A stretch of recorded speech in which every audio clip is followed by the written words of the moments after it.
Bring it down, speak louder. That was my name. Yeah. Eagerly leaving the scene to go and chase his dream. On a mission, wishing ever since he was only 15. With sincerity, I'll never give in to the popularity. The clarity's a rarity when you're compared to me. Now where were we? Where were we? And I don't mean to be cocky, but I'm never doing this sloppy. And all that hating, it's not me. So I'm original, no copy. Can't copy my swag. I'm spitting liquid, twisting like my name was Mickey Fast. And I'm the 11th freshman on the cover, double XL. Didn't get any recognition cause I forgot how to spell. Fixed it with the quick lyricism, so I gotta spit quick as hell. And now I'm doing it well. Ain't hard, but I bet you can tell. And I'm locking my method, I said. What's up, man? How's it going tonight? How we doing, man? Doing well. That intro was sick. Thank you. I appreciate that. That's actually a buddy of mine's song that he wrote like 10 years ago. So I've always wanted to kind of highlight it, and it was the right time. Yeah, it looked good. It meshed well. I loved it. Cool. Thanks, man. I appreciate that greatly. So for those who don't know, I am joined by Steele Roring.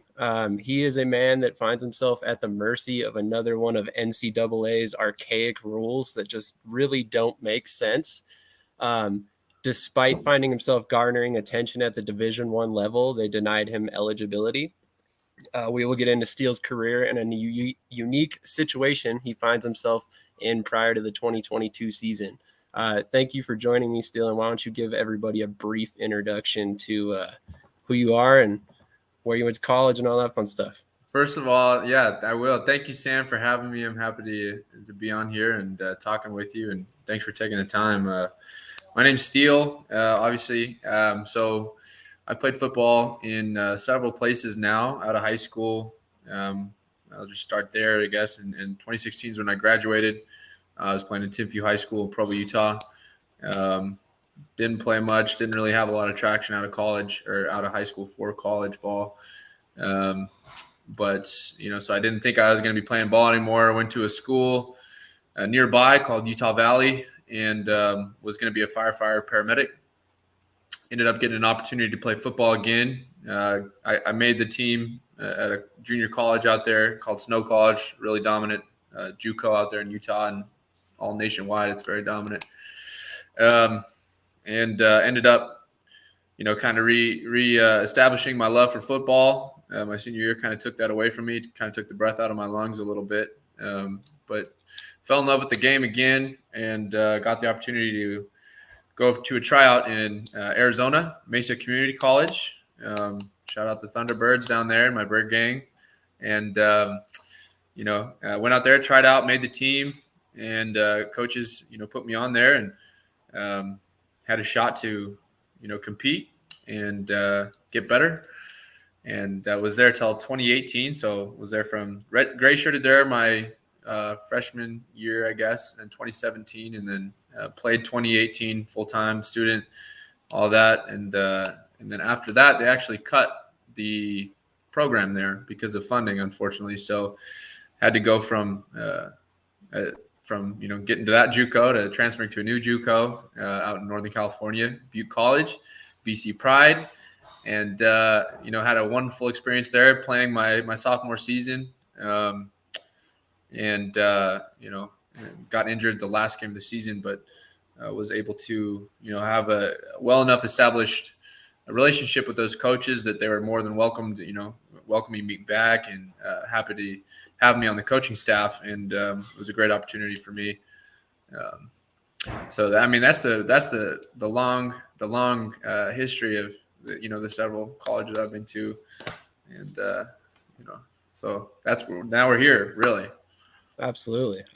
So, obviously you've taken a little bit of a off the beaten path, I guess, path to where you find yourself today. I thought it was kind of a cool story, though, seeing you go from, like you said, one JUCO that ultimately closed down their football program to another that opened you or, welcomed you in with open arms and even had you back on the coaching staff at one point. It was really cool to see that you kind of fit in well with Butte College and everything went well there.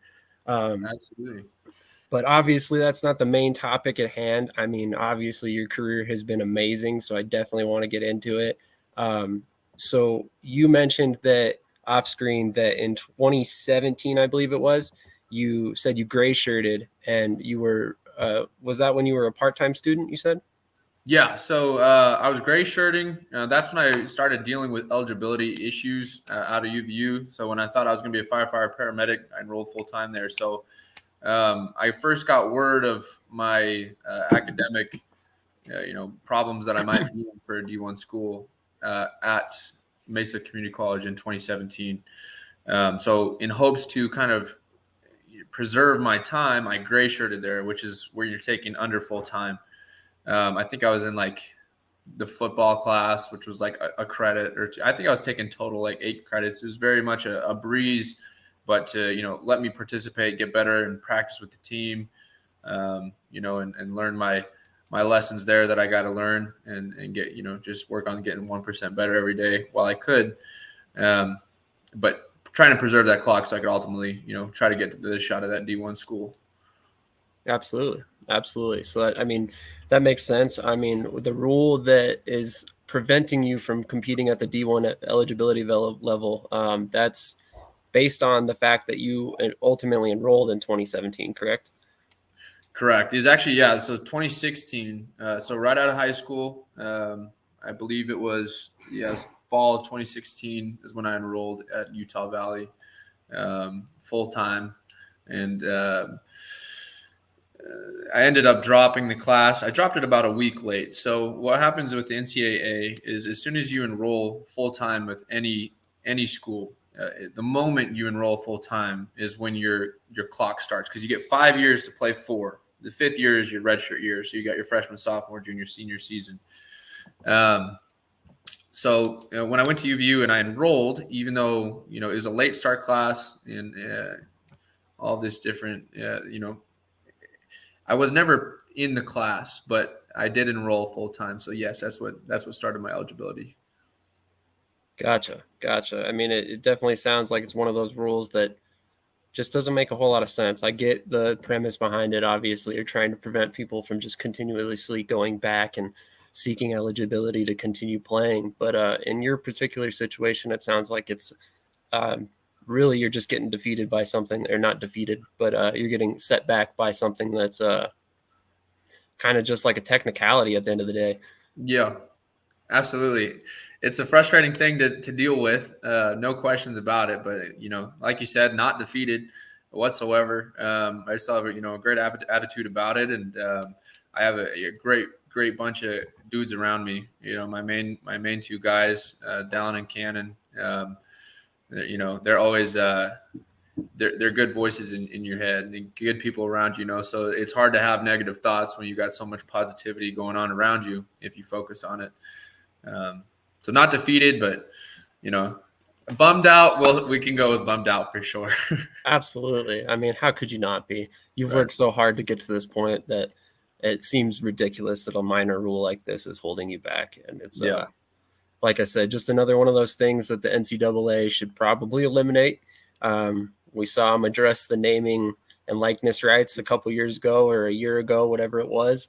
Hopefully this is another one of those rules that eventually disappears and doesn't set back other players in the future, because this, to me, is just ridiculous. For a guy in your position that's, like I said, worked so hard, been at all these community colleges to get to this point, and then to get an offer on top of everything, and then not be allowed to go play, that just seems ridiculous. But anyway, I wanted to kind of circle back around and catch how you got involved with football. How old were you when you started playing organized football? Did you always play receiver, tight end? Yeah. So started football, and I think I was in 3rd grade is when I was, or 2nd grade is when I first did flag football. I got interested in it actually at recess in my uncles. I remember my uncles were big Packers fans. And I kind of, I don't know, I was more of a skater kid when I was really young. And then I kind of found football. I was playing soccer too. I was a big soccer guy. And it was about that time I was getting a little bigger than the other kids, and refs started coming around more, and there was yellow cards and red cards. And, when I start trying to go for the ball and I hit a kid over and get a red card, it was frustrating. So I found out in football you could just hit kids and it would be just fine, So There you go. We found out, like the local teams that are good, and man, Pee Wee football is where it all really flourished for me, and it was when I found my love for it. And luckily, I had great coaches, and I always dreamed, playing in the NFL, and I still do, and that's still the course I'm on. But thanks to I was blessed to probably have one of the best coaches I ever had, at such a young age. Even to this day, one of the best coaches I've ever had that kind of, put positive words and verbiage into my head and encouraged us to just, he used to tell us, go hit those kids and give them snot bubbles, and they'd be on the ground, snot bubbles. And he was passionate about the game. And so he kind of spread that to me. And so that's kind of what flourished. And other than that, just dominating the recess field, probably 10, 15 touchdowns a day and a couple interceptions, and, a whole lot of water later, you're feeling victorious. So that's where I probably first originally caught my love for football, and what, keeps me going to this day. That's awesome. That's awesome. I always wanted to play football, but I'm not the athlete that you are. So I definitely did not get to follow those dreams. So I get to kind of vicariously live through all you guys that I interview. So I appreciate you coming on. It's definitely one of those things where I love just hearing all you guys' stories. It's just so interesting hearing how all you different players come from different backgrounds, and you each have such an interesting story to share with all of us that it seems like a lot of them don't really get highlighted, especially the guys like you that go to the little bit smaller schools that are not as heard of, and they don't really get heard. The story doesn't get heard until, you maybe make it to the NFL or the CFL or something like that. But this is one of those stories that I couldn't help but get you on and tell, because like I said, I think that rule that's holding you back is just ridiculous. And you as a player are very interesting to me, as far as like how you played wide receiver and defensive end, and really later moved to tight end, and you coached, and just like all these different things that you've done is makes for a very interesting career for sure. So let's get into a little bit more of it. Absolutely. So during your high school career, I saw that you were listed as a tight end and defensive end. How often did you actually play on defensive side of the ball? Well, I started my varsity year actually playing D end. We had a couple of really baller tight ends or D ends that one went to Stanford. His name was Gabe Reed. The other one was Devin Kafusi, who's now at Utah, playing as a D tackle. The Kafusis and the Reeds are established athletes, and we kind of had a void to fill there. Their families, historically are they're beasts. They're all ballers. So we had a void to fill, and, I was kind of a big body. I wasn't near as quick as I was or fast as I am now, but, I was able to fill that spot. And, my high school years, I didn't really play too much. It was, it was kind of unfortunate, but, it's all part of the story now. And, so I would say defensive side of the ball, I only played probably the first 2 games, and then I was moved. I pretty much got benched from D end, and then was moved to tight end, which was a position that was not used all that often. So I didn't play D end too much, but back in my Pee Wee days, you can best believe there were some good times playing D end as well. Gotcha. Okay. So it's interesting to me that you say you didn't play all that often in high school, because the few highlights that I did find, I saw that you were playing, you split out as a slot receiver, in line as a tight end. I think I even saw you in the backfield on special teams. So for you to say that you weren't playing a whole lot kind of seems crazy to me. Like I said, I've seen so many highlights of you playing in high school where you were kind of all over the field. Yeah, I was definitely doing a bunch. I didn't really score any touchdowns or anything like that, but I was, it's just as surprising to me to this day that I wasn't, because I knew, I was at the time better than a lot of the kids on the field, and I knew it. But, it sucks to say, like, coaching and things like that. I'm not going to say it was politics by any means, because I know I could have had a better attitude, and, hindsight, I would have done a lot of things different. But talent-wise, I was handling myself on the field. I was a good dude. I wasn't, causing trouble with anybody. But there just wasn't, I was only used just sparingly senior year. So kind of frustrating, but, part of the story now. And it's kind of, I don't know. It's, I almost respectfully, it's like, I hope that those coaches can see me now, and it's more of, maybe I can inspire some of those kids that are not playing, their senior, junior year, but they believe in themselves, and you can keep going with the game and getting better. And, that's kind of the direction I think of it now with the high school time there. Oh, it makes perfect sense. I mean, if you look throughout your career, like we mentioned before, you've persevered through a lot.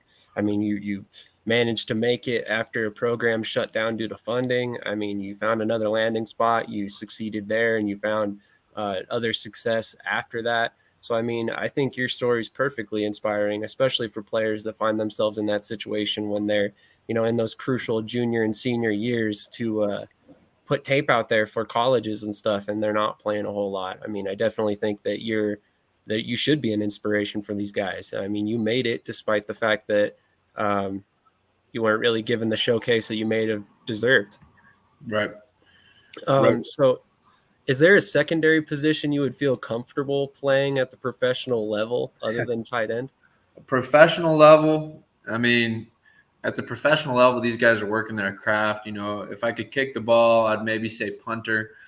I want to say I'm a quarterback at heart, but I can't hit my buddy on a go to save my life. So I would say I'd probably feel most comfortable playing a D end or linebacker spot. As long as I'm not manned up with anybody, I could play zone pretty well. Gotcha. Very interesting. I would love to see you play a little bit linebacker. That'd be interesting. Linebacker could be really fun. Talk to me about your decision-making process when it came to colleges and how you ultimately ended up at Mesa.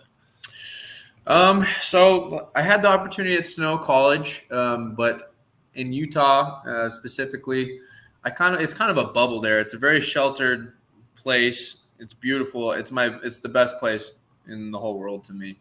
But nonetheless, there's a little bit of a bubble there. So I kind of wanted to get out, and experience other cultures and get into kind of more of a melting pot where I could get, just more insight to, what's out there in the world. And so getting out of Snow College and getting that opportunity for a tryout at Mesa Community College was the better option for me. And one of the coaches, that was probably, I had, I think, one offer out of high school that was to some really small, I think it was a D3 or a NAIA school. But also Mesa Community College was one of the people that, they saw my size on the roster, and they were like the only ones that really first try to extend, the branch to me a little bit. And unfortunately, the day the coach came, I was not at school, so I didn't even get to see him. Didn't know, didn't have my phone or anything. So, but I learned about it, and it was actually our Coach Jacobson, who recently passed away. One of the best guys ever, and touched a lot of lives there. But him, for example, was what came into that decision. Was just the coaches and their ability to kind of relate with the kids and, me personally. And I liked the idea, it wasn't a promise. Like they weren't going to give me anything. It was, you can come out here and earn it. We have coaches that are going to get you better. And they really cared, they would do anything they could for those kids to try to get people housing, just to get people fed. It was a struggle, but we all struggled together. And, and that's kind of at the end of the day, what made that bond and what made us, a team. And, so that was the decisions of why I chose Mesa could be just summed up by the coaches. And I had a good feeling about it, so. Sometimes you just got to go with your gut, right? Absolutely. Well, I am so sorry to hear about your loss. I actually did not come across that anywhere in my research. Had I would have mentioned that before. I apologize about that. Oh, it's all good. I'm happy to have met him, and he touched a lot of people's lives. So, I just got to shout him out because, he's the best guy that I've been able to be coached by, and Coach Jacobson. So it's all good. Just have to mention him. Absolutely.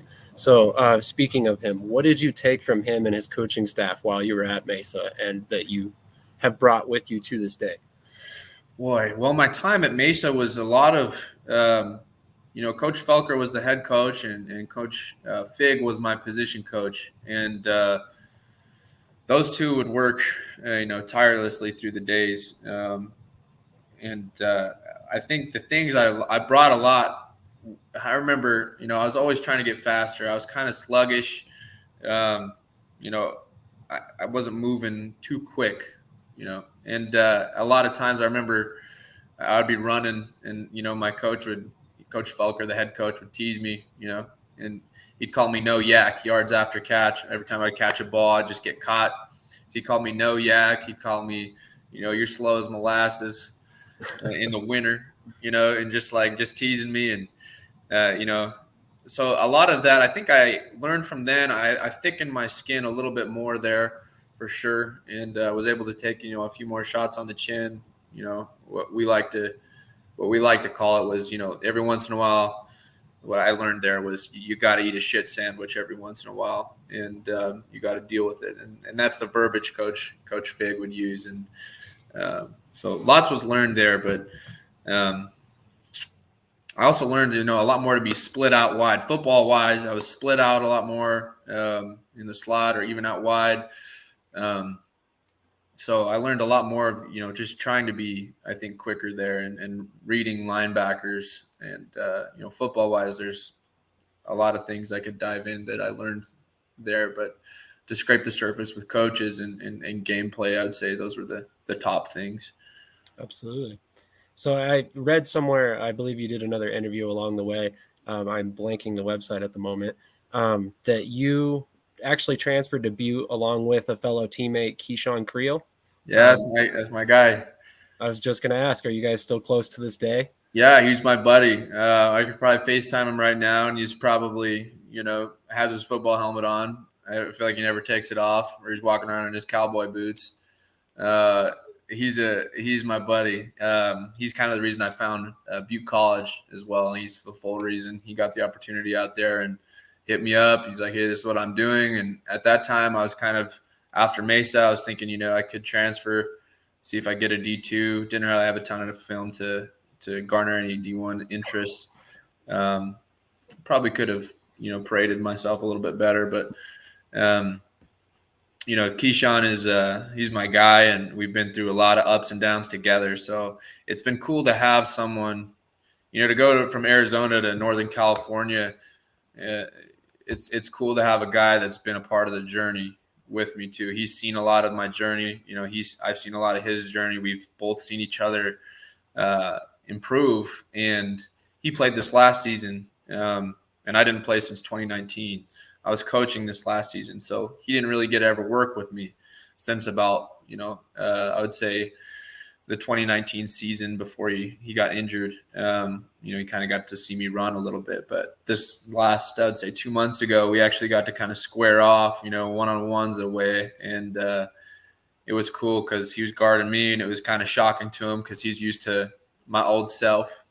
So it's real time. You're getting bigger, faster, and stronger, and your best buddy that you've been growing in the game with sees that, and tells you, and I'm working with him, and I'm seeing the same thing. So it's just an interesting relationship that we have, and so happy to have him be a part of it. Absolutely. You prefaced my next question's great. I was going to ask if you guys drive each other through competition, being that he plays defense and you play offense, but I guess that would be the answer to my question. Yeah. Yeah. He, it was, I think if we played a lot more together, we would definitely be, we'd be pushing each other, but we also just might be joking the whole time and laughing throughout the whole rep, because that's just kind of what we bring out, that side in each other. We just be laughing about the silliest things at times because we're just boys, So I love the guy. Good guy. That's awesome. That's awesome. It's always cool to hear stories like that where you guys were able to attend college together. I mean, albeit, like you said, you didn't get to play together much. How do you feel your time coaching with Butte has affected your ability to diagnose plays as a player, or diagnose a defense, I guess, as a player? It has been huge, monumental for me. I'd say because I had a pretty good understanding of defenses and how things would work. But is the time I like to use the word brilliance when I'm with those coaches at JUCO. Coach Snelling and Coach Hayes specifically. Head coach was Coach Snelling, and he was also my position coach because he played tight end as well. So the insight I got from him, where he almost became, he's like a second father to me, really. He's always calling to check in, but I got to stay focused on the track because I'll get off on a whole different tangent if I get diving in. Hey, that's okay, man. It's very free form here. You feel free to talk about whatever you want. But yeah, Coach Snelling and Coach Hayes, Coach Funk and Coach Tanner, and every coach I was with or had time with was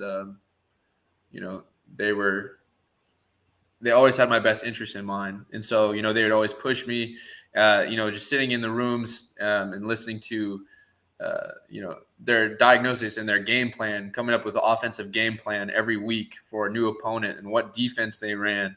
And, and thinking, which personnel we want to use against a certain group, bringing out whether it's a 12 or 13 personnel offense because, they've got small linebackers and, maybe a solid D line, but we can overpower them and just run the football down their throats the whole game.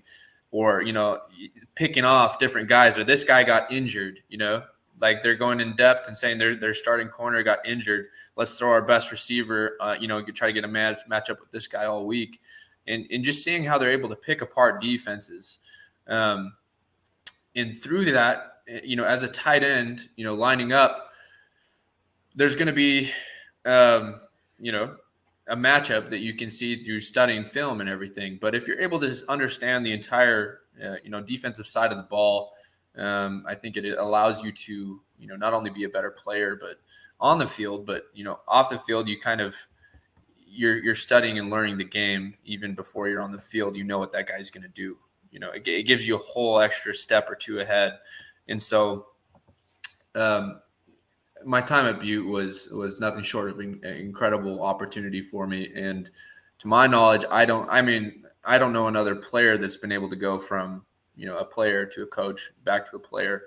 And so the opportunity was good. And I think we'll see that on film next time, whoever's team I end up going with, we'll be able to see that live in action.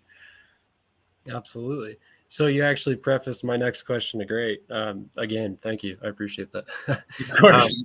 My next question was, at one point you had announced that you had accepted an offer with Nevada, I believe it was. Yes, was that when you found out that your eligibility was being denied, or was that prior to that? So actually, this was back to Butte and how I found out my eligibility. So this was kind of like, at this point when I was coaching at Butte, so the 2021 season, I was thinking my eligibility was gone. And we'd have staff hoops. So me and the coaching staff every Friday before our walkthroughs, we'd go out and we'd play basketball on the court with each other. And it would get into some, it's completely jungle ball is what we'd call it. There was no technique. It was all just rumble, tumble, big bruiser. Coach Vasquez was our line coach. He was always strong guy, love him to death, beating me up on the court, but it was through that, and playing, I did a couple things where, my coaches were kind of like, yo, like that's the real Steele. That's what they started calling me. It was real Steele when I'd make those plays. And Coach Hayes would he brought up, playing at Utah again, or like I made a play that was pretty ridiculous and athletic. And he thought about Utah, and he's like, yo, you got to start working on your D1 eligibility again.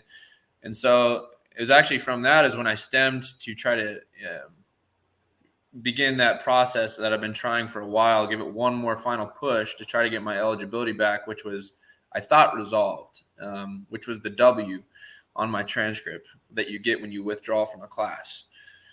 So I gave it one more push, got all the information and connections I had to try to get that the W off my transcript, which I successfully did. So it showed on my actual transcript that I was only ever a part-time student. So I thought that my eligibility was good. And so to answer your question, yes, once I got to Nevada and was there for maybe a month was when the compliance guy heard me say that I was enrolled full-time at UVU. And I was just being honest and, upfront with what my situation was. And ended up, telling him maybe more than I should have. And so him being in compliance where things have to be, black and gray, even though, I don't think it gets any more, or black and white. There's no gray space, excuse me. I don't think it gets any more black and white than my transcript showing that I was only in 9 credits. That's my transcript. That's on paper with that school. And so the fact that I told him verbally that I was enrolled full time, he did some diving and found out that I was, in fact, enrolled full time, even though I dropped the class, even though I was only ever part time. I never stepped foot in the class, got the W off my transcript, even though all of that happened just because I enrolled, is when I found out that I was no longer D1 eligible at Nevada. Wow. I'm so sorry to hear that. That is a insane way to hear that. Wow.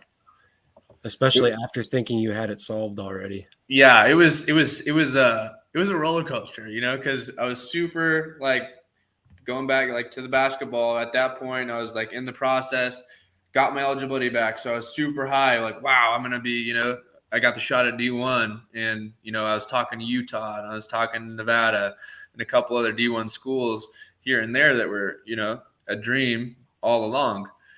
And now it was more, wow, this dream's coming to me, but I don't know where it's going, where my next decision is going to be, but it was there, I achieved it. And then to have that taken away was another, the roller coaster coming down, oh no, and to hit a low and to have it taken away like that. There was a few tears shed, to say the least. But some time well spent with my best pals in the whole world. And like I said, that emotional support group that I have of just strong, positive minded people and influences in my life, brought me right back up. And now my optimism's high. And I've been saying all along that my optimism is impregnable. My determination is supernatural. And my enthusiasm just won't be denied for football. So we're going to keep on rocking with it. Absolutely. So what's your next move in the football world? I mean, if you can't go to a D1 school, what are your options?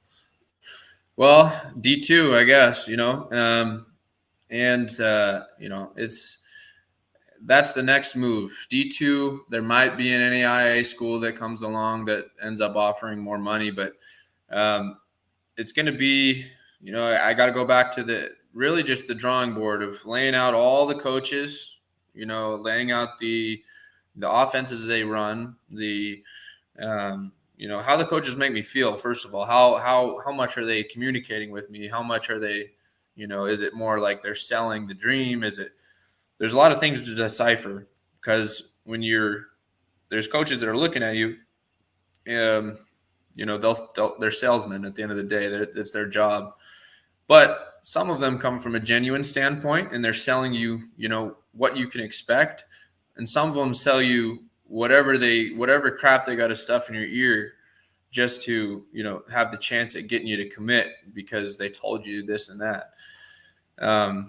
So next school is, I'm probably leaning D2. I don't know where it's going to be. All I know is it's going to be an incredible time, and I'm going to make the most of it. And, there's plenty of NFL players that come out of D2 and professional level players. And I believe that's where I'm at. And, you'll have it on record here in a couple of years. We'll be able to come back to it and see. So, my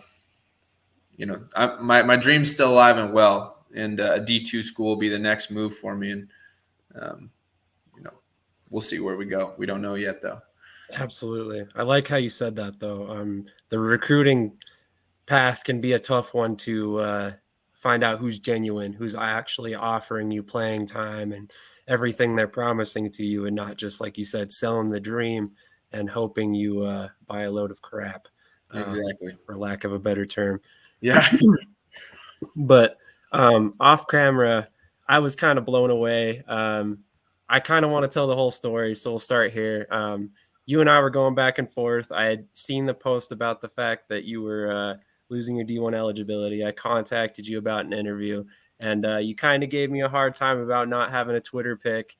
So I put my old car up there, not having any idea that you would actually know that it was an SRT4 and not just another neon. Yeah. Which actually kind of amazed me. So why don't we talk about cars for a little bit? How'd you get into cars, man? Oh man, I hopped into cars. It was my brother. Growing up, my brother was always, he was so smart, and just the things he would build mechanically was unbelievable. And I was nowhere near as talented as him, but I would always, his passion was so, like, I want to say it was intoxicating, right? It was kind of like he was so passionate about it that it would kind of rub off on me, and he'd say something so smiley and positive that I'm thinking about it, and before I know it, I'm sitting there and I'm smiling ear to ear, just thinking about, he'd get me wound up to a certain speed, and so he loved muscle cars, and he'd take me to every Fast and Furious, check me out of school to go see Fast and Furious, and it was, in those times it was the best of times. So that, and my uncle has a big, he's always had cars. Took me for a ride. He had a 68 Camaro with a 509 in it. And, sitting in the back seat, I remember sitting there, and it was really my first car where, I've been on roller coasters that shoot you up in the air and you fall down and you get butterflies. But this was the first time I've ever moved forward so fast that I got that same feeling and got butterflies in my stomach. And it was just a feeling I'll never forget. Motors and the experiences I've had with them, wheelies down the road on motorcycles, hanging on the back of my uncle, just things like that maybe I shouldn't have been doing, but, it stirred up a whole passion inside of me that, ends up, I love cars now. And unfortunately, if I could change it, I think I might, though, because they end up just having to be the most expensive things to be a passion, typically, is cars for me. So Absolutely. It's a great time, though. Absolutely. So yeah, I mean, you said it best there. Once you feel that rush of the acceleration and all that just the whole feeling for the first time, and it gets in you, it's definitely a hard feeling to shake. It's something that's run in my family for a long time. My dad used to race when he was a kid, and then I raced actually the yellow neon that I posted as my profile pic. I had my kid at the drag strip at 3 years old, wiping down my car when it would rain and stuff. And my brother raced. We actually both have had perfect launch times. So it's kind of cool. It's kind of a family thing. So when you said that, I was like, oh man, this is awesome. Like, I want to interview him about football. Now we could talk cars. It's kind of full circle type deal. That's perfect. Doesn't get better than this, honestly. I know, right? It's awesome. It's awesome. So not to waste any of your time with this, but I wanted to shout out a buddy of mine. I don't know if you can see that, Garage to Track. He's got a YouTube channel where he focuses on cars. We're kind of doing a partnership co-promoting type thing. I actually just got this shirt today, and I was like, oh man, perfect timing. Car conversation. Absolutely. So it was not cool. A waste of my time at all, man. Promote that. It's a good shirt too. Absolutely. Yeah. He had just made them recently. I think he's fired up the website a couple weeks ago. So I actually put that down in the comments for anybody who's interested.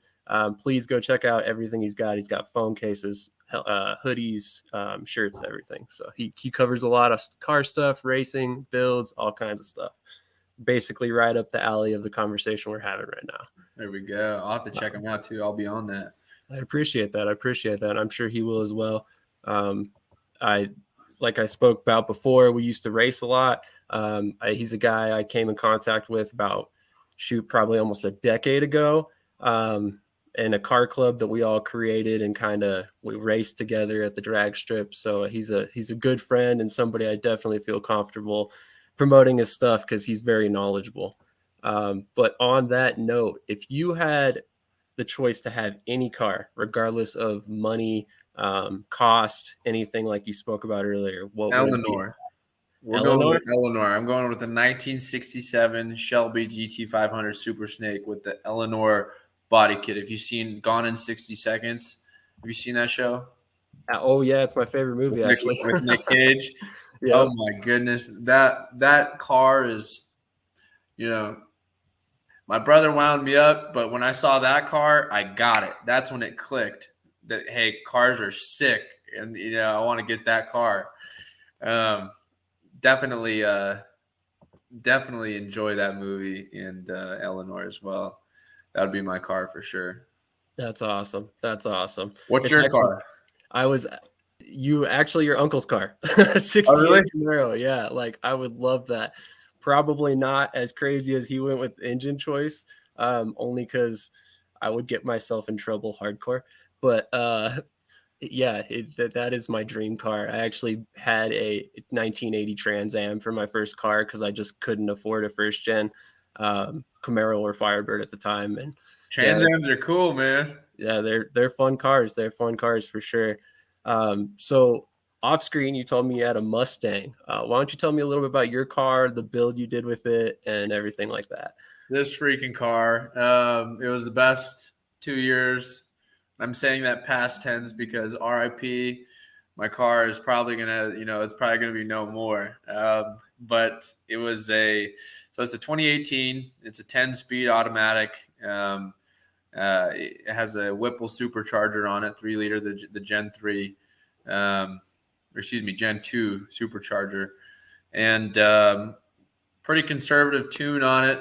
It had about 658 wheel horsepower, so 700 plus. The crank and torque, I can't remember, but it was enough to keep you planted in your seat. And it was a fast car. I never tracked it, but did go to Mexico a few times and do a couple street races. And car guys will understand. And Oh yes, they will. and it was undefeated, except for when I, for some reason, did a drag race from a dig on a back road with against a twin turbo all-wheel drive Audi, and that was the only time that it really lost, but I just didn't get traction for the whole entire quarter mile and spun left marks all the way down. So other than that car was a blast and never lost. I did race the Audi on the highway and get him back, and kind of regained my pride a little bit there, so I got to put that in there too. But a beautiful car, and unfortunately right now the tune, I think, was running too lean, and cylinder walls got some pretty deep scoring on the side of them, and so we're gonna have to do pretty much a tear down and see if we can save the block, or maybe sleeve it, which I don't know would be the best option. But a dream come true of a car. It was beautiful. I love it. Don't want to get rid of it even still, but might lose too many hairs at my young age to might not be worth it to keep it. I keep my hair. I don't have to pull it out dealing with it. Yeah. And you're preaching to the choir there. Like I said, you saw my car picture that I posted. I actually totaled that car about 5 years ago on a non-racing related accident. I was just driving to work actually. So I ended up pulling all the drivetrain and stuff apart and putting in another shell that's in the garage right now. And I'm about 3 or 4 years into the process and nowhere near done. So yeah, they get expensive quick. They take a lot of time. They do. I mean, as much fun as it is, it gets to a point where you definitely want to rip your hair out, and it gets very tedious after a while, I think. Yep. They become our babies, man. I mean, you're a father. I'm not yet, but I assume that your car is still your baby ever since you 100%. you love for it, 100%. Yep. I told my wife the day we met, if we ever break up, you can take whatever you want. Just leave me my cars, my tools, and my dog. We didn't have kids at the time, so I will say that. But obviously, the kids are now added to that list. But Anyway, moving on to my next question. What are your ultimate career goals inside and outside of football? Football, ultimate career goal. I mean, NFL. I think I have every bit of talent I need. Obviously, there's little things. I'm not perfect. Obviously, I'm not saying that. It's not. I'm just very confident in my ability and what I can do right now. I know I can only build off of. And I'm training. At this place called Stroshine. And you're rubbing shoulders. I'm sitting there watching guys that are in the NFL right now doing what I'm doing, and all that is lacking really is I just got to eat a couple more burritos and get some more size on me, and maybe a couple cheeseburgers while I'm at it. But so football is going to be my ultimate goal. NFL, any professional league, but my sights are set on NFL. And if that doesn't happen, it's okay to shoot for the stars and still land on the moon. So after football, I think we'll be doing something entrepreneurial wise. After I make hopefully a bunch of money in the NFL, I can go use that to do other businesses, whether it's a car shop or whatever. But entrepreneurial style, and I got a lot of buddies that are like-minded with me. I love business. I love growing brands. I love anything that has to do with any sort of business. It's just I get just enthusiastic talking about football, and catching a touchdown as I will, a business. If I love the idea, I was brainstorming a video game idea with my buddy on the way here to LA. I was driving from Utah, and we were talking about a video game that we thought would be a sick idea. And we broke it down in every facet and talked about it for, probably 5 or 6 hours, maybe it felt like, so anything business-wise, I think I'll be doing after football. It could be anything from video games to maybe something with fashion or cars or, I don't know where that's far down the road, but I'll be making life sweet at that point, I hope. And, we'll be good. We'll be able to do something we want to do. Absolutely. Absolutely. So speaking of car guys, I had to throw this comment out there. What's up, Brian? How's it going, man? Thanks for tuning in. I appreciate that. Brian is a hell of a Subaru mechanic, has a pretty sweet legacy, and actually just had his second child. Congratulations there, Congrats. Brian. So after your playing career, do you see yourself coaching? Yeah, I could see myself coaching for sure. I got the opportunity here at Butte, so that was definitely something that would it's a very intriguing idea for me to look into. I think training one-on-one, I think, could be a good idea too. Some sort of training or coaching, I could definitely see myself going down that path. Absolutely. I mean, after you had already done it, why not, right? Absolutely. Kind of seems like something to be right up your alley. And I apologize. Brian's kid is on the way. Sorry. Oh, there we go. Mixing stuff up. I've got quite a few friends having children right at the moment. Hitting that age group, I guess. Before I let you go, I wanted to leave you with one last question. It's kind of a two-part question. What are your opinions on spring football with the USFL, XFL, and MLFB are all launching in the next 2 seasons? Do you think they have viable futures, and is that something you would consider if you don't end up in the NFL or the CFL? Absolutely. To say as politely as possible, I'm so fired up about it. If I would say I think they're going to be successful. I love that they're going in the spring. USFL was very successful back in its first, take. Obviously, it didn't last long, but that's because it tried to move to the fall, which was its biggest mistake. Whereas, when football is done, the biggest sport in America is football. Do you know what the second biggest sport in the U.S. is? Baseball? It's actually college football. Oh, okay. That makes sense. Professional football and then college football, I believe, in the television world is the most watched.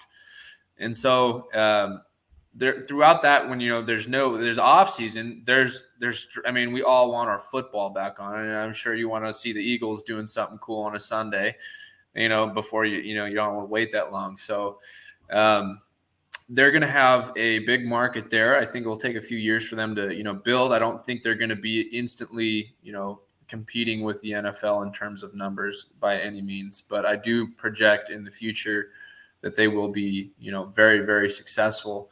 I also see bigger and bigger. I can almost guarantee that we'll see bigger and bigger contracts going to players that play in that league, because I think eventually, they will be almost twin towers, I believe, standing. Hopefully they don't, hopefully it's not a catastrophic ending like Twin Towers, but I do believe that they're going to be, two leagues that are going to be very successful and very fun to watch. And I would definitely love to be a part of them. Absolutely. So that was actually a more positive answer than I was expecting. A lot of people are not so high on the leagues as you are, and I personally am not one of them. I think the USFL is great. I think the XFL was awesome a couple years back. I'm always a firm believer that more professional leagues just gives more opportunity to guys like yourself. Absolutely. And the more players that are out there getting paid to play, the better, because they have more opportunities to move up to the NFL, to the CFL, or build a brand for themselves in the USFL and help that league be great going forward. But anyway, I'm going to go ahead and let you get off. Thanks for giving me an hour of your time, Steele. Absolutely. I really appreciate it, man. And I would love to have you on again, in the future after you land professionally or school-wise, wherever. It would be fun. You got it, Sam. Thank you so much for having me on. It was an honor. It was a fun time. You're good at what you do, and I'm excited to be back on the show as well. And awesome. It was a great time. So thanks for having me. Thanks, man. I appreciate it. And the pleasure is all mine, for real. Like I said, I get to live vicariously through you guys, and I'll be rooting for you for life now. Right on. That's what I like to hear. Sweet. Well, I look forward to all your success at the next level, man. Have a great night. Thanks, bro. I'll send you an Eagles ticket when I'm playing for them too. Sounds good. That'd be awesome. Okay. We need a tight end. I'm just saying, we do need a tight end. Give me 2 years. We'll see. All right. Sounds good, man. Have a great night. You too. Talk to you later, buddy. Thanks, Brian. I appreciate that. So once again, guys, that was Steele Roring. So if you didn't catch the beginning of the whole interview, Steele is a guy who played at 2 different community colleges. He's a guy who dealt with not getting enough playing time in high school, had to showcase himself on the community college level, and then he watched as his community college football team shut down due to funding. He didn't let that deter him from his career, and he went on to find another landing spot in Butte with a former teammate. Sorry, wow. And he ultimately found success there as not only a player but a coach. And then due to that, he ultimately achieved his dream of getting D1 scholarship offers and was denied by the NCAA. We've seen time and again, if you follow football, countless rules step in the way of players that deserve to be at that level. I wanted to cover this story because not only is Steele just a good guy and a genuine, person, but at the end of the day, what is it? It doesn't make a whole lot of sense to me. What is the NCAA accomplishing here by having this rule? This guy didn't even attend school full time. As he said in this interview, he got that removed from his transcript. He never stepped foot in the classroom. He was a part-time student and gray shirted to save his eligibility. And despite the fact that he missed the cutoff by 1 week and ended up going through all the loopholes he had to jump through to get that removed from his transcript, one overactive compliance officer derailed his entire Division I chance. That to me is not only corruption, it is borderline criminal. I mean, to take this chance away from this guy who has worked his ass off to get where he's at is wrong. And anybody who prides themselves in doing that off a technicality is not a person who deserves to be in power at any sort. I guess that's exactly who you want in the Department of Compliance when it comes to stuff like this. But the fact that he's getting derailed by a week, are you kidding me? And this could potentially affect his entire future. The NCAA has to address this rule going forward. they've had a lot of archaic rules that have been around for forever, and a lot of different reasons why people do not like so many things about them. But this particular rule is a huge reason why I will never follow college football the way I will the NFL or any professional league, where players are allowed to do what's best for them. Because at the end of the day, the given player has 3 to 10 years on average to make as much of their career as they possibly can. Meanwhile, the NFL and all these professional leagues, the NCAA, have been around for centuries, or going on multiple centuries at this point. The NFL's been around for 100 years, the NCAA over 100, and it's to the point where they're taking advantage of these kids, these young guys that are putting their bodies on the line, trying to achieve their dreams, and in the meantime are making millions for these universities. And yet the NCAA does everything they can in their power to derail guys like Steele. It's sickening. And I didn't get into this to cover all the downsides of football, but something like this I think needs to be covered. This guy deserves the chance that he earned, and yet he's being derailed by a bogus rule over a week of time in a class that he never even attended. I mean, if you're the type of person that thinks this is something that needs to be supported, then I don't think maybe you belong here, because here we are 150% behind the players. Like I said, they have a limited time to go out and make the most of their career, and to derail them in any way, shape, or form is just foolish. Let the guys compete. Let them do what they can at the highest level they are allowed possible, especially if they find a team interested in them. You know how hard that is? Everybody dreams of playing D1 football. Everybody who plays football. And yet here this guy is getting the opportunity to get a scholarship, to go to that college, and then being told that due to 1 year and 1 week of eligibility, he can't do it. He has to walk away from that scholarship and look elsewhere at a lower level of football and hope that he still gets noticed in the manner that a D1 football program would have gotten him noticed. It's just not right. On another note, so sorry to hear about your turbo, Brian. Best of luck with there. If you need a hand, give me a call, buddy. Although I know you don't. So I'm going to go ahead and wrap this one up. Once again, Steele, thanks for coming on, man. I really appreciate it. It was, once again, so cool to hear that there was a guy that was not only into football at the level that I am, but into cars as well. Completely unexpected. Awesome conversation. And once again, if you haven't already done so, Brian, I'm talking to you, buddy. Go get yourself a Garage to Track shirt from Daniel Brahm's channel. We all know him. We all should support him. He's got a hell of a car channel going on. And I think we should all go grab one of his shirts too, because they're pretty freaking dope. Love you too, buddy. I hope you're doing well. Tell Amber I say hi. But anyways, like I said, I'm going to hop off. Once again, all of you guys that joined me and hopped on and watched this video, you guys are the reason I keep doing this. So keep watching, keep supporting me. I really appreciate it. It means a lot. I'm out here chasing my dreams just like these players, and it may not seem like much now. 115 subscribers isn't a lot. That's just the first 115 on my way to 1,000, and then on my way to 10,000, and then on my way to 100,000.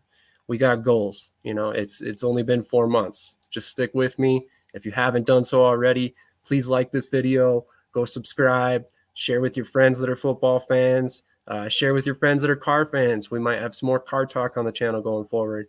And once again, if you're a car guy, check out these Garage to Track shirts because they're freaking sweet. The link is in the comments below, and I will add it to the description on YouTube here shortly. Once again, thanks for all the support. You guys have a great night, and I'll catch you in the next video.